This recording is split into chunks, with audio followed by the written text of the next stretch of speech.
এটাই সেই বান। এখানে সংক্ষেপে যেটাকে বলা হয় লবিল হোসেন, মানে লবিল, উনি সম্ভবত হিন্দু ছিল। লবিল হোসেনের বান।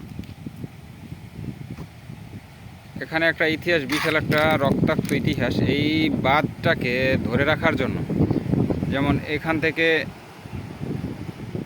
এই জায়গা থেকে পানি সরবরাহ করা হতো ওই সময়।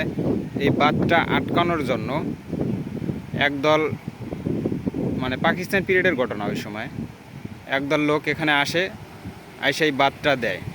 তো বাঁধটা দেওয়ার কারণে ওই সাইডের যে, এই আমার যে এই পাশের যে যে জমিগুলো আছে, এখানে বিশাল বড় একটা জমির এরিয়া।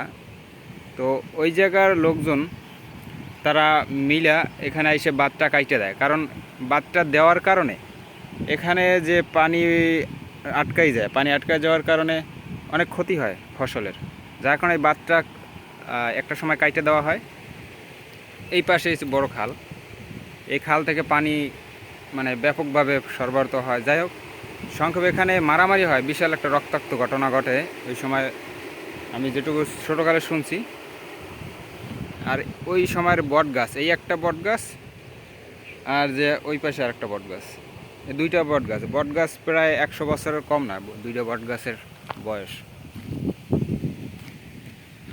তো খুবই একটা দুঃখজনক, এখানে আসলে সেই ঘটনা মনে পড়ে যায়। এখানে একটা সময় অনেক রক্তাক্ত হয়েছিল, মারামারি, পাকিস্তান পিরিয়ডে ওই সময়।